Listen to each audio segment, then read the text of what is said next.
अस्सलाम वालेकुम, this is Anaya Khan और आज का हमारा जो टॉपिक है वो है ऑक्सीजनेशन में नर्सिंग प्रोसेस।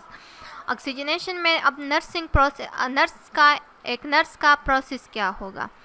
पहले तो असेसमेंट करेगा, उसका जो हिस्ट्री है वो टेक करेगा कि उसने मतलब क्या किया है पिछले दिनों में, उसे क्या हुआ है और उस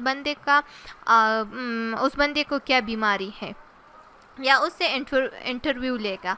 हिस्ट्री टेकिंग या इंटरव्यूइंग, फिज़िकल एग्जामिनेशन और उसको फिज़िकल एग्जामाइन करेगा कि इसे मतलब इसको फिज़िकल पे क्या असर हुआ है, इस पे फिज़िकल क्या असर हुआ है।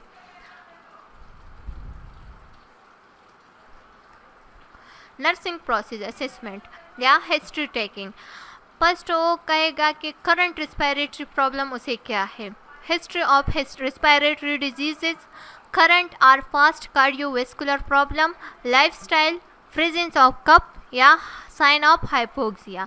उससे पूछेगा कि उसका लाइफस्टाइल कैसा है, वो कहाँ पे रहता है, कारखानों के करीब रहता है या इंडस्ट्रीज़ के करीब रहता है या कई ऐसी जगहों में रहता है कि जहाँ पे मतलब उसके फैमिली पे या उसके घर में कोई स्मोकिंग कर रहा है कि नहीं, या उस कब प्रेजेंट है उसके रिस्पायरेटरी डिजीज़ में कि नहीं, या उसे हाइपोक्सिया है कि नहीं। ये सब वो पूछेंगे, एक नर्स का पूछना यही होगा।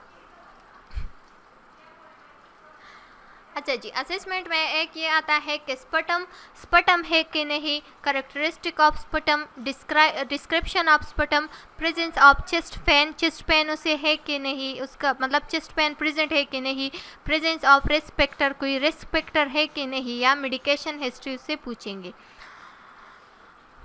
नर्सिंग डायग्नोसिस, अब नर्स का डायग्नोस क्या होगा। प्राइमरी नर्सिंग डायग्नोसिस, दो किस्म के डायग्नोसिस है, एक है प्राइमरी नर्सिंग डायग्नोसिस, एक है सेकेंडरी नर्सिंग डायग्नोसिस।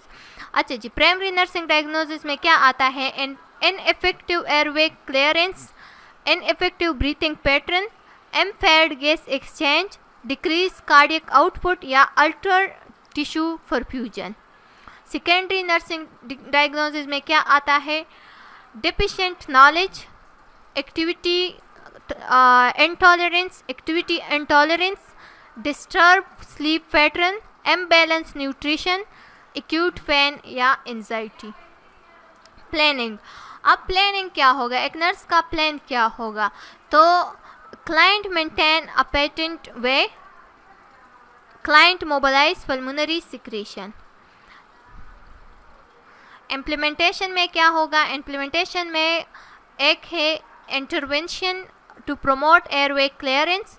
अब intervention to promote airway clearance कैसे करेगा, teach the patient effective coughing and chest physiotherapy, monitor hydration, administer medication, monitor environmental and lifestyle condition, manage artificial airway, suction the airway, intervention to improve breathing pattern।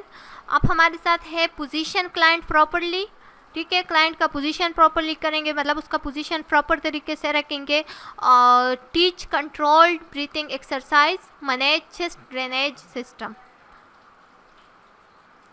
Intervention to improve oxygenation uptake and delivery, administer oxygen, simple mask, nasal cannula, venturi mask, rebreathing and non-rebreathing mask, या intervention to increase cardiac output and tissue perfusion, manage fluid balance, encourage activity restriction and assistance with activity of daily living, physician client properly and administer medications। Emergency intervention क्या है, emergency intervention में आते हैं remove airway obstruction, initiate cardiopulmonary resuscitation, CPR, जिसको हम CPR कहते हैं। Intervention to address associated nursing diagnosis, explore lifestyle and activity adaptation, encourage dietary and nutritional modification, promote comfort measures। चलो जी, उम्मीद है कि आप लोगों को नर्सिंग प्रोसेस की समझ आ गए होगा कि रिस्पायरेटरी डिसऑर्डर्स में या रिस्पायरेटरी इन्फेक्शन में नर्सिंग प्रोसेस क्या होगा। तो नेक्स्ट टॉपिक में मिलते हैं। सब्सक्राइब और channel and press the bell icon. चलो जी, अल्लाह हाफिज़।